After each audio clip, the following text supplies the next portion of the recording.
All right, welcome back to another Wright Stew podcast. I am Paul Stewart. And I am Brian Wright, and we made it to Saturday. If making it to Saturday is the goal, my goal was to make it to Friday. And last night, pretty good, even though I'm not a North Carolina fan. A lot of fights. You know who didn't make it to Saturday? The Tar Heels. The Tar Heels, affectionately known as the Tar Heels by NC State fans for sure. And oh man, Jalen Withers. Hey, so let's do something like if he was having his first interview, say he doesn't play NBA, play in Europe, whatever, and so hey, you played basketball at UNC. What are you best known for? Well, Mr. Interviewer, do you remember that time the fifth-year senior stepped in the lane and did a lane violation, one of the just most cardinal sins of all time ever, in a big ACC tournament game against your arch rival Duke? That was me, Jalen Withers. Man, I mean, I don't know Jalen at all. I feel terrible for him, but gosh, man, you cannot make that mistake. No, so to set it up for everybody, Carolina down by as much as 24 points in a ACC semifinal game, and playing their arch nemesis, their hated rival, Duke University. Fight, claw, get back to it. Down by 1 point, and have 2 free throws. The guy shooting the free throws actually misses the first one, and then shooting the second to tie it up. Lane violation. Just stepped in the lane, stepped out. But he did make the second one. It would have been good. He made the second one. He did make the second one. So, but it did not count. Oh, it didn't count because the guy had already stepped into the lane. So, man, just a terrible way to potentially end your season. I imagine there's a postseason tournament for UNC to play in, whether it's the big one or an NIT or something else. Big one, dude. There's too much brand. There's too much, and they had a good year. I mean, there's going to be a lot worse teams than UNC that make it to NCAA. The prognosticators right now have them on that bubble as one of the last four, depending on which website, which service you're looking at. They're a bubble team, and coming into the season, you wouldn't expect that. They had a good roster, a lot of really strong players, but here we are. That's why all those games in March matter, but all the games in November and December matter as well when they're kicking the season off and playing those early season games. You almost could argue the early season games matter, maybe not, kind of more collectively as a league. That's when your league is evaluated for how much RPI they're going to be worth the rest of the year. And so if your league, like this past year, has a horrendous record against the SEC or anybody they play outside of Duke, it makes it really hard for any games to mean anything in regular season outside of playing the number one team. And Duke only lost one regular season, conference game. And so that's tough. Yeah. And speaking of which, Duke played without a couple of their best players, and most notably Cooper Flagg. We talked about this a little earlier today, Brian, and we've talked about it a couple episodes ago. Should Cooper Flagg come back, right?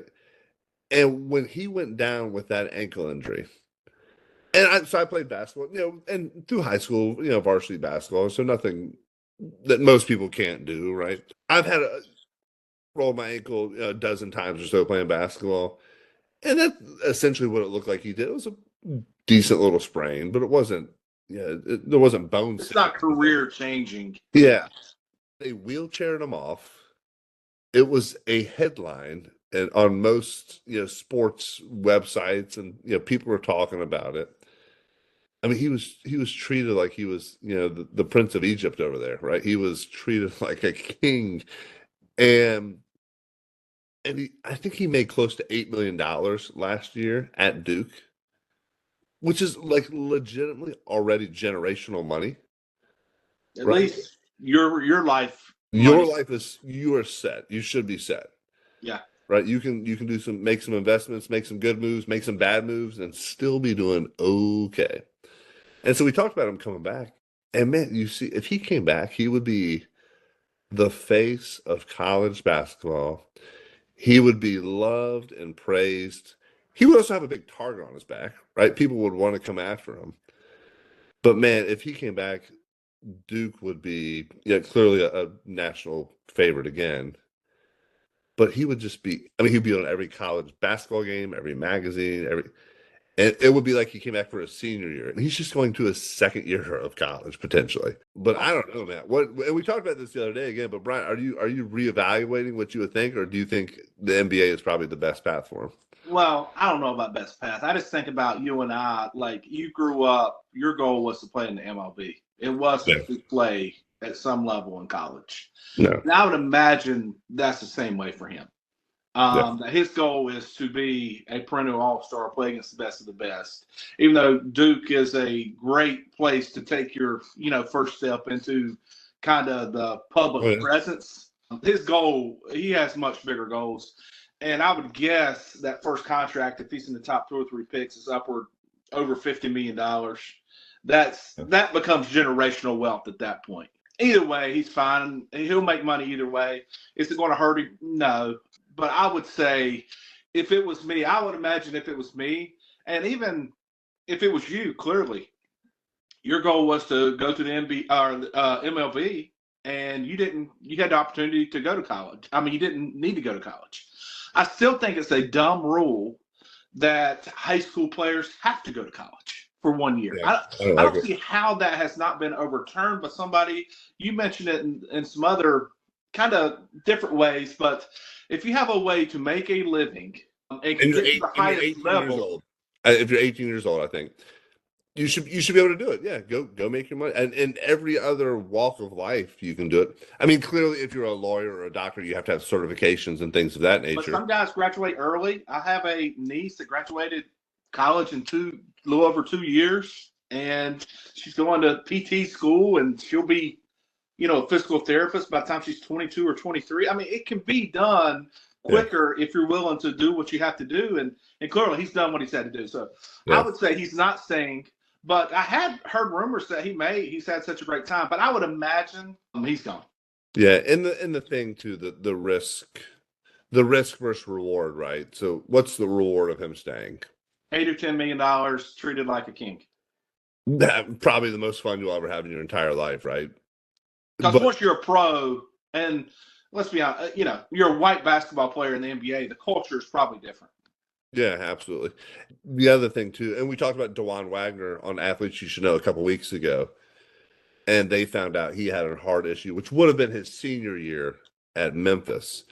And God forbid something would happen to Cooper Flagg next year as a player, and he blew his knee out, or they found something wrong with him. Then you still have your $10 million from Duke, but then you risk $50 million. That's not a good risk to reward. Yeah, whatever the first contract is. So it's I think if you weigh those things out and are just making a general life decision, like we know people in real professional world, you're bouncing from job to job for $5,000-$10,000, right? Oh, for sure. That's one of the things that drives me crazy is like people will be like, oh, what's these big contracts, like, oh, it's $10 million. You're making either $250 or $240. What's the big deal? I'm like, $10 million. That's that's a pretty big deal. Yeah. No loyalty. Again, once you get to a certain level, it's like, oh, it's you got $100 million in the bank, maybe. Yeah. That'd be like somebody saying to you, Brian, like, oh, Brian, you could make $190,000 or $205,000. I'm gonna make it to a 5. I need it. I'll still spend it all. $15K, and when you look at a paycheck, that comes out to be like $50 a paycheck or something, seemingly insignificant, but every little bit counts. And so that is kind of a pet peeve of mine when people are talking about their contracts. Like, man, just check yourself first before you start talking about other people's money, sort of things. So I agree 100%. Yeah. It's interesting though. This NCAA tournament has not felt, as a NC State guy, hasn't felt, or this ACC tournament has not felt, like the tournament. I mean, I've watched very little. Well, when you got like California playing Stanford in the quarterfinal, it doesn't have a very Atlantic Coast vibe to it. You know what I mean? Yeah. Oh man, I've seen so many of the memes on social media and And I remember like vividly, like in sixth, seventh, eighth grade, middle, or like into high school, the teachers on that Friday, when the first full day of the tournament, because games would always start at noon, the teacher would say, "All right, I'm going to turn the game on, but if yeah, and you can do your work quietly, but if it gets too loud, I'm going to turn it off." Best behavior of the students all year. Yeah, you would have a lot of yes, a lot of fist pumps, a lot of under the breath, cheering sort of thing. But man, that was just what a motivational tactic by the teachers. Like, all right, stay quiet. And I think I don't know if it happens in other regions of the country, but certainly it like 100% of my school days in North Carolina on a Friday of the ACC tournament. And again, this was when there was only 8 or 9 teams in the ACC. We were watching that game at noon, and then the one at 2:30, and then heading home and watching it the rest of the night. So that was. Yeah, for sure. And that's changed, just the hype around it and the importance. I remember as well. One of my good buddies in high school, Brian Meacham. He used to be on the like yearbook staff and I think the newspaper as well. But he had a little bit of pull where he could actually send a note over to the classroom and say, "Hey, I need to talk to Paul for something on the yearbook." And then he would get us into the yearbook room, and we'd watch the games in the yearbook room. So Meacham was always hooking it up, and he actually ended up playing. He played for the UNC JV team. So UNC Chapel Hill still has a JV team. They play some junior colleges and smaller schools and things of that nature. So I heard this year is the last year of that. oh, really? Yeah, this is the last year. It's kind of a big deal. My father-in-law is huge into UNC and kind of knows all the details, but something about Title IX. So they will no longer have a UNC JV team after this year. Oh, I hadn't heard that. That's no good. Well, It's something that's went on for probably 100 years or 75 years. It's something that's went on for a very long time. And, a lot of the coaches, Roy Williams, I think, actually headed it up. I well, think Dean Smith, Phil Ford coached it. Dean Smith had it, and it was always good. And he actually got invited to try out for the varsity team right after his sophomore year. And he was telling me when he got asked to do that, they put him through like a legitimate like he had to run like a 5-minute mile or actually like everybody on the team had to do this. Like they were running like 5 or 5.5 minute miles, and some of it depended on if you're like a guard, a big man sort of thing. And he was like, dude, it was intense and really crazy. And unfortunately, he didn't make it. But what a cool story to say. Hey, you get to try out with some of those guys, because he was there from 97 to 2000 or 96 to 2000, kind of in that time frame. So some really good basketball going on at Carolina in that time frame. Yeah, absolutely, no question. And they've been good mostly for the last 40 years, my whole 50 life. years, yeah, 50 years probably. I mean, so it's easy as an NC State guy. I grew up a North Carolina fan, I and remember. Yeah, I transitioned from being a North Carolina fan to being a Wolfpack fan, and that's been a much more difficult fandom, as you would imagine. So do you remember watching any of the games like in middle or high school or elementary Oh school? yeah, vividly. I mean, you said it. Teresa, I didn't really jump in. I mean, you were telling the story, and I was a couple of counties over growing up, but it was we would wheel the TV in there. Hey, if you guys keep it down, we'll leave this playing. Do your work, or hey, we got to get this done so we can get the game turned on. Yeah, I vividly remember those exact same conversations.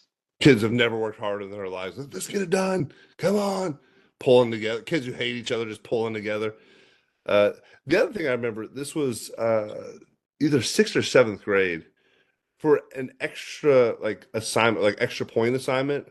Our teacher said you can keep stats for one game. That's right up your alley. Oh my gosh! And you're like, I'm keeping them already. I was like, I'm doing it already. You want to see my notebook? Yeah. But you could and it wasn't all the stats. It was like shots. Yeah, shots on goal, made shots, free throws, and free throws. It wasn't like a full stat book, but she wanted you to do that, then like convert them to the percentages and things like that. So, like I don't know why I did it, because I knew, like I read the newspaper every day, and I knew the box score was in the paper, but I still sat there and tallied up, the game and I remember it was Georgia Tech on once. I can't remember who they were playing that year, but I remember Georgia Tech was one of the teams. But I'm like, why didn't I just look in the paper the next day? Like I would be so tempted now, and we've proven this, but Chat GPT or whatever, it is wrong a lot. Yeah. But I would have been so tempted back in those days to just like at least check it. And if I'm being honest with you, probably doing it the first time. I mean, if it was wrong, it was wrong. I mean, it would just be there's so many resources out there now in regards to learning. I really think they could change school in a lot of ways to make it much more conducive. Like originally school was basically for the factory workers, right? You were going to get through, you learn how to you follow directions and do what you're told. And, maybe if you're academically kind of gifted, you get on and go to 4-year college. And, I think school really should be changed significantly especially from an early age. But even when you get into high school, having we talked about it, maybe like a personal finance and an automotive class, I think it's the thing you threw out there. Yeah, yeah. Well, that's the one thing when public school was designed or made or initiated, it was for essentially, if you look at the way it's constructed, it's teacher in front, students in a row, learning, right? It's not wrong, but and that went to at the same time, assembly lines and factory work were huge in the United States. So it was essentially instilling that kind of discipline in people. Somebody stands in the front of the class or the front of tells you what to do. Tells you what to do. You follow orders. You move on to be a good worker and whatever path you went down. If you had some wealth, you went to college. You use that to create more wealth and that sort of thing. But now the world is just so fluid and so much going on. So different from even when we grew up is so different. I mean, so yeah. I think there's some ways, and I'm sure some of the private schools are doing things differently, but the public schools are way behind in regard to actually preparing you for a professional life. I mean, I guess you could argue maybe they're preparing you for college, but that's debatable too. College is overrated too. Well, here's the other thing too, right? You and I have worked for a long time in professional settings. If we don't know something, what do? We ask. We ask somebody. And what do we call that? We call that collaboration, right? Both of us using your resources. Two different roles. Both of us have engineers that we can reach out to. Yeah. And we're the forward-facing side of it. It's like, hey, what do you think about this? Or, hey, this guy said this. What's the real answer? So we both have resources. But you know what they call that in school? Cheating.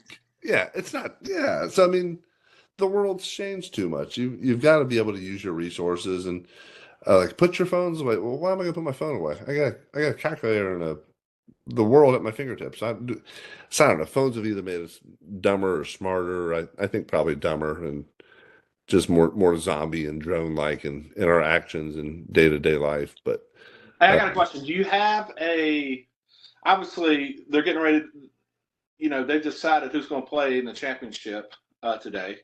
But the flip side is, do you have a favorite for the NCAA championship? Man, as long as Cooper Flagg's healthy, I'm gonna put the Dukies down on that last line, I think.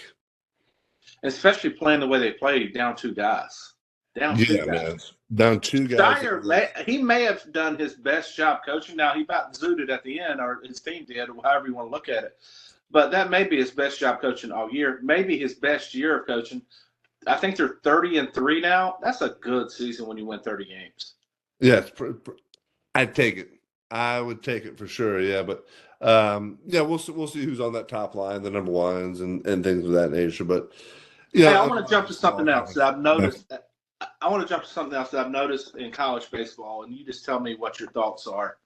College baseball has like this trend of like changing pitchers at the first sign of any kind of adversity. Oh, geez, yeah. And I just didn't know what your thoughts. I didn't know if you watched enough college baseball to notice it. Certain teams do it worse than others. ECU, I mean, they'll go through like 6 or 7 pitchers in a game. They'll turn up what should be a 2.5, 3 hour game into a 4.5 They're hour. playing William and Mary this weekend, right? I think they do. NC State's against Virginia Tech. They won Friday night. But I'm just curious what your thoughts are as a pitcher. If you were a pitching coach, because obviously the only thing that matters in college is winning. Would you have a super quick hook, or do you look at development, or do you be like, bang, development? You got to develop on your own time.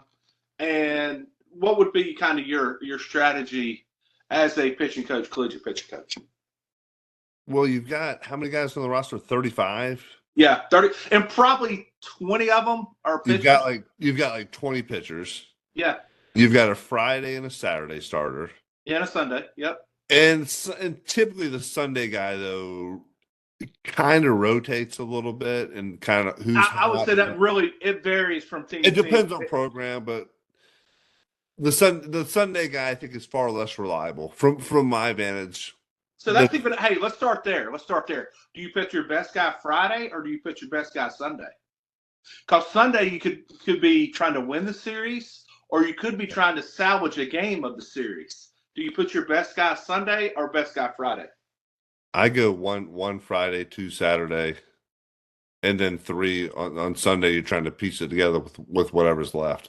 Hopefully, I've recruited enough depth to get guys into the 6th, 7th inning as a starter, and then go from there, right? But man, when you've got 20 guys fight for time in the bullpen, I think it gives you the ability to have a quick hook, and it puts pressure on people to perform immediately, knowing that hey, you'll probably get another chance, but you're gonna have to wait till tomorrow or the next day or the midweek or whatever it is. So I understand it, right? If you've got that many options, I saw that a lot in winter ball. Winter ball was very, very similar. They carried a heavy roster of pitchers because what they would do is every day they would reconstruct the roster, and you would add a. So what does that mean? Reconstruct the roster. So I was a starting pitcher. I was literally only on the roster the day that I pitched. All the other days I was at the game, but I could not have entered the game because I was not on the roster. Wow. Okay. So there was one starting pitcher on the roster, and then how many ever relievers, right? And same thing had been as well. They had a whole like a JV or developmental or minor league team as well that guys were fighting from there to get to the big club as well. So I get it from a college coaching perspective, like quick hook. It's all about winning, and as college baseball has started to actually make some money and gain a lot of traction and viewership. I mean, it is about winning, right? I don't think you'll have too many situations now where guys just stick around and sit around 500 and and people are happy. Well, Wright's coach in his 3rd year, they were 2-10. He got banged. He got fired in the middle of the season, starting off a 2-10 Rice program, and was supposedly a really good player. Had set some records and done some really good things as a player there, but clearly did not transition as a coach. And so, it's interesting. So talk about, Paulie, when you were playing minor league ball, how many pitchers were on your roster? What, did you have 5 starters and then 5 relievers or 7 relievers? Typically it was, depending on the side, it was 5 starters and 5 or 6 relievers sort of thing. Yeah, and then you had the rest of it was position players, right? So you had the balance of that. So we only carried 24 on our rosters. So I think it was typically 12 and 12 or 11 and 13, whichever way. But typically 12 and 12 because you needed, or maybe 13 or 11 position player wise, because you need at least 2 catchers minimum. Yeah. And you need a utility guy. Somebody usually a couple, another middle guy and another outfielder. So it's when you start constructing rosters and you have like limitations, and that's where you start to really learn how to pitch because like you're getting thrown out there. And it's either do it or you're going to learn how to do it. Oh, they'll find you. So I think you hit on it though, but obviously the popularity of college baseball is changing. When you start seeing coaches get fired in the middle of the year, it shows that there's a greater interest than there ever has been. I don't recall. I mean, I've seen some historically bad teams. I saw earlier this year where a team had lost like 54 straight games. There's a D2 program up in the Northeast, or maybe it's just Virginia or Maryland, somewhere in that area. And they broke that streak and won one game. They won a game. And so, it is interesting, though, from the standpoint of, I think in a lot of ways, it's the next way that college sports evolves, which is more popularity with college baseball. And there's a lot of good players. You brought up yesterday as far as the difference in percentages of American players to foreign players in the MLB, but even seeing the league collegiately, there's a lot of good freaking college baseball players, and there's a lot of kids. If they change these rules to add 2 more years where you can play JUCO, this just going to make that much more of a backlog of really good players. And so it's going to be interesting. And then, roster sizes are being cut to a certain point, but a lot of places, and 35 is still a ton of people, dude. 35. Still a ton of people. But what's even going to be more challenging, interesting, is a lot of programs are trying to go to 34 full rides, right? That was one of the conversations. And so if you're getting a full ride and over here you got a chance to go play, I guess maybe it's more like a football situation. Hey, I've got a full ride, but I got to go figure out how to get on the field, Yeah. And it's tough, man. There's, one quarterback, there's one third baseman, there's one pitcher at one time, right? Yeah, so and there's reps to go around for sure, but I think that's fair, man. Because what was it, 11.7 scholarships or whatever for baseball for such a long time, and even not to point at me, but I was coming out of it, high school, going to NC State, and I think they were going to give me 70 or 75% of a scholarship, which at the time Coach Tanner was like, "Hey, we rarely give people this much, especially a freshman, coming in sort of thing." But I was going to pitch and hit, so I think there's a little more leverage from that perspective. And I was the Gatorade State Player of the Year. I was pretty good, but at the same time, it's he made a pretty big deal about it. I'm like, oh, all right, well, I think I'm pretty good. Probably deserve it. So. Yeah. And at the time, I don't know if you have the perspective either to know how good that is, right? You just kind of, it feels right. Right. And looking at it now, seeing all the stuff going on, and then and you've experienced it with your daughters trying to figure out ways to earn their keep. I don't want to say earn their keep, but get their opportunities and get their scholarship money. It is it's not as easy as, hey, I'm a good player, give me 80% or whatever. Yeah. And again, at the time, maybe I didn't realize how good I was, or whatever it was, but it's fine. I don't know. I think about that too. It's man, could I have hit some ACC pitching? Hey, career 200 average in pro ball, buddy. That's all you need to know. That's pretty good. It's pretty good. Just swinging that lumber. So, how many total ABs do you think you had though? 50? No, hold on. I can pull it up real quick. Hold on. Let's see some pitching numbers. A lot of home runs. Allowed. Let's see career. Let's see 65 at bats. Okay. 13 hits for a 200 career average, 3 doubles, okay, 5 RBIs, 8 walks, 39 punch-outs. That's not great. 65 at bats, 39 punch-outs. It's 2/3. You would fit right in now. Here's the one thing you need to check out though, in the stolen base category. Got me one. Yep. That was I remember we were playing the Chattanooga Lookouts. We were at home. I just gotten a knock and I'm on first base. Frank Krimblis was our manager and third base coach. Manny Trio, long time, big league all-star Gold Glover, was our first base coach.